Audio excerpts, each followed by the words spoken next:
Hi students, welcome to PhD Jobs and Admission. This is Gauri. So in this video, I'm going to teach you about KSOU, PhD Common Entrance Test, Research Methodology, Syllabus. And in today's session, we are going to see hypothesis in research by using MCQs. Okay, because hypothesis is the prediction of the solution of the research, and on this topic, every year you will be asking more MCQs in PhD Common Entrance Test. So that I have covered all the concepts relevant to this topic in this video, including their types, their definition, and etc. So that all of your concepts will get clear. So all the students have to watch this video until the end. So now students, let us begin with this session. All of the students now know that there is a KSOU PhD Common Entrance Test 2023, and which is really very near now, and all of the candidates have less amount of time, and that's why in this less amount of time all of the candidates have to score more marks in the PhD Common Entrance Test so that they can qualify it. So in this entrance test, they'll be asking you 50% MCQs on research methodology and 50% MCQs on concerned subject. To score more marks in research methodology paper, we provide you research methodology complete course. So by the use of this complete course, all of the candidates can guaranteed qualify PhD Common Entrance Test. So in this complete course, we provide you full syllabus video lectures under which theory and MCQs lecture both are available. We provide you full syllabus notes and mock tests. So we have 10 mock tests like this, and in each mock test we provide you 40 MCQs, and that's why overall all the candidates can solve 400 MCQs in the mock tests only. So we provide you more than 1500 MCQs revision PDF. So by the use of this revision PDF, all of the candidates can revise all the topics of research methodology in a single PDF. And that's why you will be getting 80% MCQs from this revision PDF itself out of 100% MCQs in the research methodology section of the entrance test. And the study material is available in both the languages, that is Hindi and English. So students, if you want to buy this complete course, then all the candidates can either download the Global Online app from the Play Store. For that I have given the link in the description box of this video, or else the students can contact me through the WhatsApp numbers that I have shown on the screen. The course fees are only 699, and in these low fees we provide you guaranteed selection, that all the candidates can guaranteed qualify the PhD Common Entrance Test, and all the candidates can guaranteed score more marks in research methodology paper. So this complete course is nothing but a research methodology revision package for all the candidates. Okay. Question 1 is, suppose a researcher tests the null hypothesis through two-tailed test and another researcher tests directional hypothesis through one-tailed test. The difference is it. So basically in this question they have asked us that exactly what is the difference between two-tailed test and one-tailed test in regard to the testing part of null hypothesis and directional hypothesis respectively. So basically students, in one-tailed test there is only one end for alternative hypothesis, okay, and that's why it is called as the directional hypothesis, okay. But for two-tailed test it has two ends, okay, both the ends, that and those are left and right ends, okay, and that's why there are lots of differences in the testing part of two-tailed test and one-tailed test, and those are differences in statistical formula, because these are the two different tests, and that's why we need to use different statistical formula.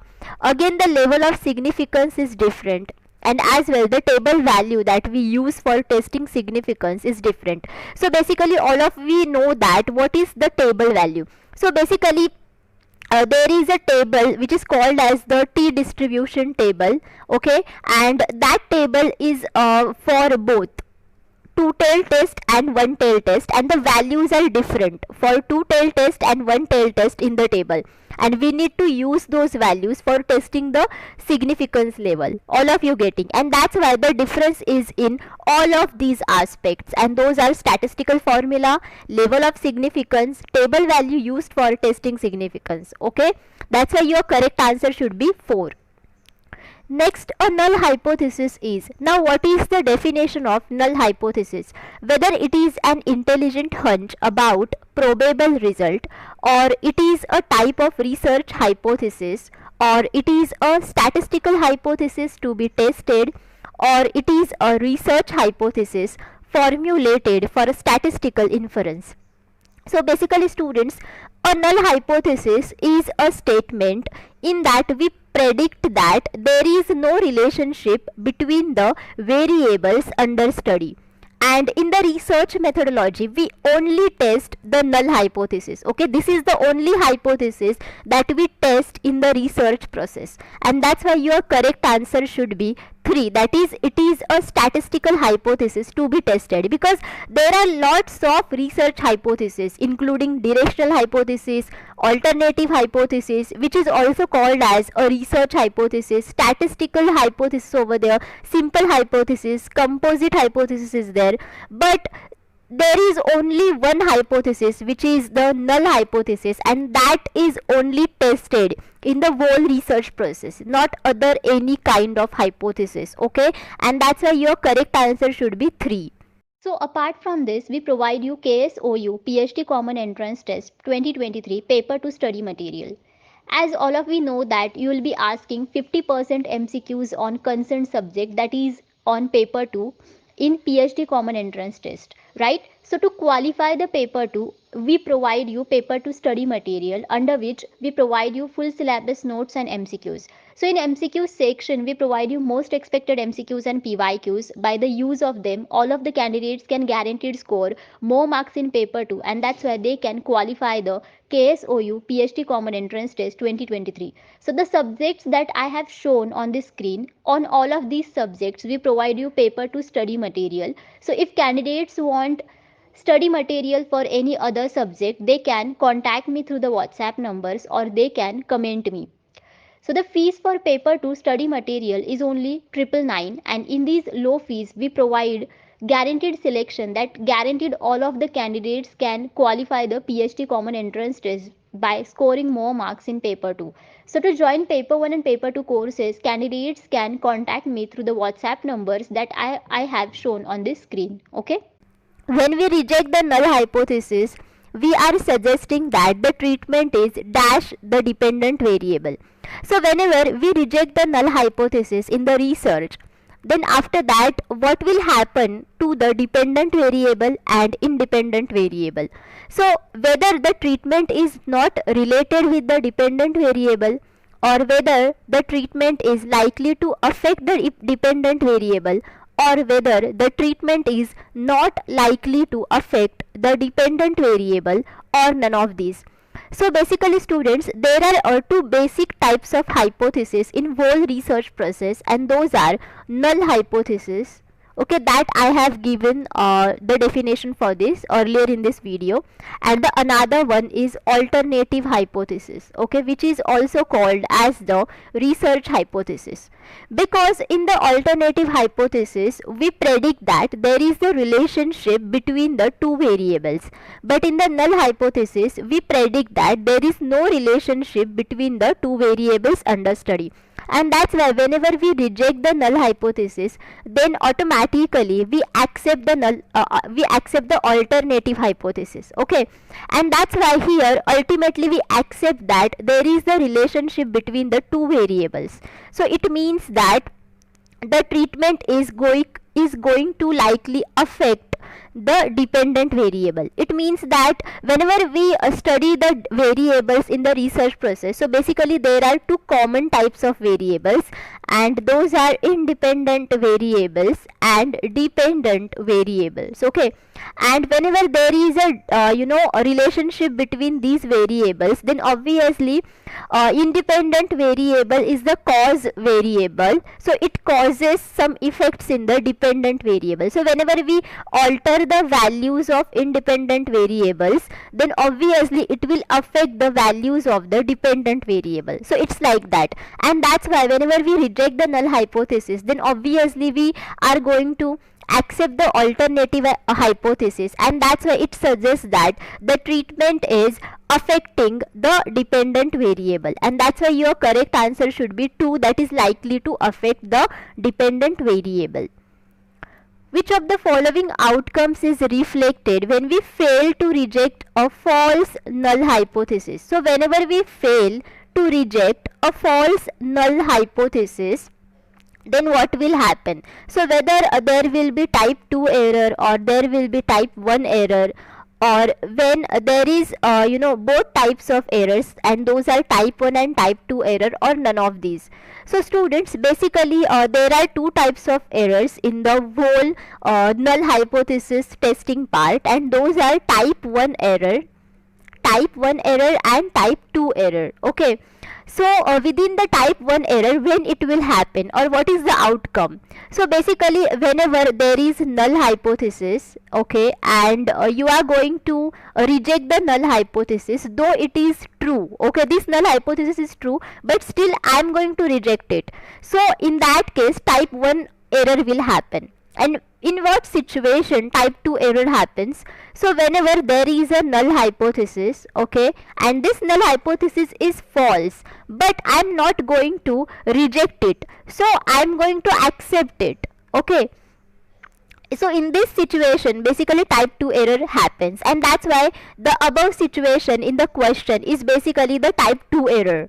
Okay, because here the null hypothesis is false, but we are failing to reject it. It means that the null hypothesis is false, but we are accepting it. Okay, and that's why in this situation your outcome will be type 2 error. Okay, and I want to tell you one thing, that students, in the research methodology part, okay, either type 2 error will happen or type 1 error will happen. Okay, both the types of error and those are type 1 and type 2 error will not happen simultaneously in one research process. So understand this thing, students. Okay, and that's why your correct answer should be either type 2 error or type 1 error. So you need to eliminate this option as a whole. Okay, whenever such kinds of question will asked in your entrance exam. Okay, and that's why in this situation type 2 error is occurring. Which of the following is correct while conducting a test of significance? So whenever I am doing a test of significance, then okay, which of these following options are correct? So alpha is the probability of finding a significant correlation or difference erroneously by chance alone. Alpha should be set by the experimenter before the experiment. Alpha values are often set to 0.05 or 0.01, but there is nothing sacred about these numbers, all of these. So basically students, test of significance means what? So basically test of significance is nothing but you are testing your null hypothesis by using the statistical methods in the whole research process. Okay, and that's why what is exactly this alpha? So alpha is what? As we have seen earlier in this video, that type 1 error occurs whenever we are testing the null hypothesis. So the probability of occurring type 1 error, okay, is called as alpha, and that's why ultimately alpha is the probability of finding a significant correlation or difference erroneously. All of you getting? Because this is the probability of occurring a type 1 error, and that's why ultimately this is the probability of finding a significant correlation between the variables or difference between the variables, but by chance alone. All of you getting? And as well, there is some common values for alpha, and experimenter or researcher should set these values before the experiment, because they will understand exactly what will happen or what will be the results of their research. Okay, and alpha values are often set to 0.05 or 0.01, but there is nothing sacred about these numbers. Again, this statement is correct because the smaller the values of alpha, the greater is the test of significance value. So I mean to say that your test results will be more significant when the alpha values will be more smaller. All of you getting? And that's why all of these options are correct in regard to the test of significance part. Okay, now next is type 1 error occurs if. Now this is the easiest question. Okay, so whenever students you will understand exactly what is the type 1 error and type 2 error, then you won't fail to answer these questions correctly in your exam. All of you getting? So let us see different options. The null hypothesis is rejected even though it is true. The null hypothesis is accepted even though it is false. Both the null hypothesis as well as alternative hypothesis are rejected. None of the above. So your correct answer should be obviously 1. As I have told you earlier in this video that whenever the null hypothesis is true but still we reject it, then in that situation type 1 error occurs. Okay, all of you getting, and that's why your correct answer should be 1. Okay. A statement of prediction. Now here focus on the word prediction, that sets forth the basis for testing the relationship between variables in an attempt to link theory to reality is called. So from these options, which is the statement of prediction, and this statement of prediction gives us a basic idea, okay, for testing the relationship between the variables. And as well, this is the statement of prediction, okay, and we are going to test this statement of prediction because we need to understand, okay, the relationship of the theory to reality. We are going to link the theory to reality. Okay, so this kind of statement of prediction is called as what? Whether it is random sampling, whether it is questionnaire, whether it is hypothesis, whether it is assumption. So all of you now understood that, students. Now the correct answer is hypothesis, because hypothesis is the statement of prediction. That's why I have told you that focus on this word, prediction. So whenever you see prediction in the research methodology section, then it is nothing but the hypothesis.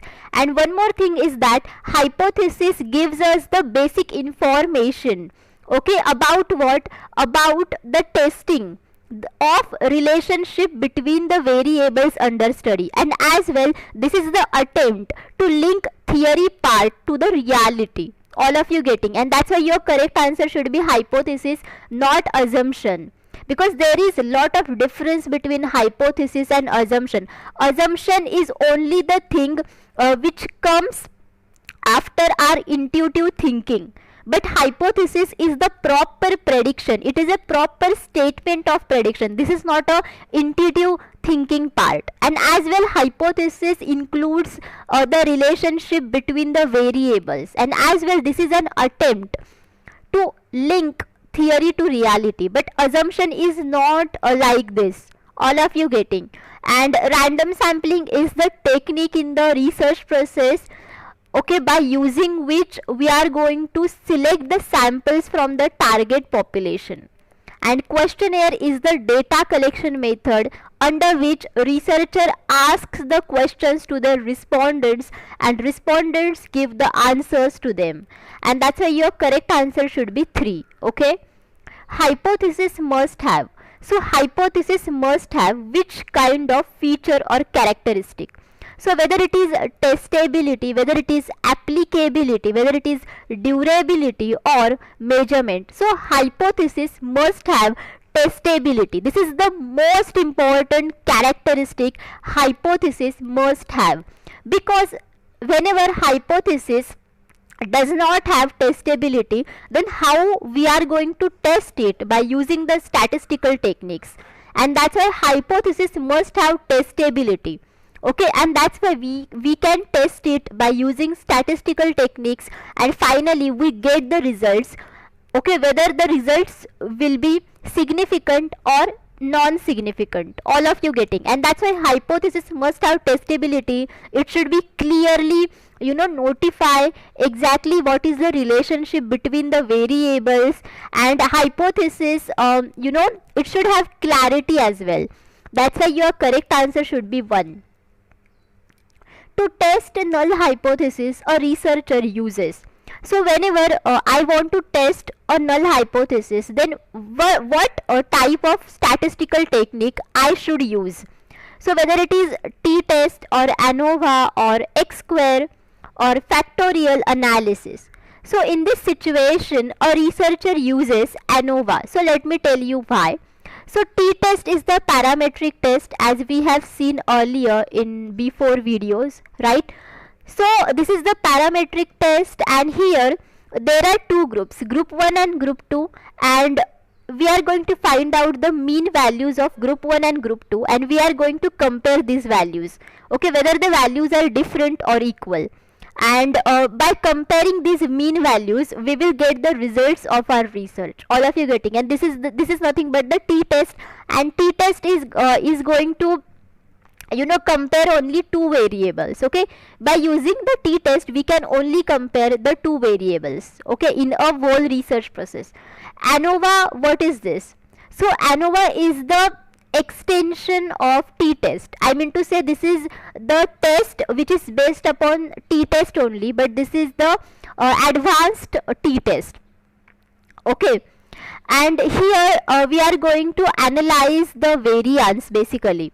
Okay, this is the analysis of variance, and within the ANOVA test we are going to compare the means of different groups, but here we can compare more than two variables at a time, and that's why ANOVA test is more favorable than t-test.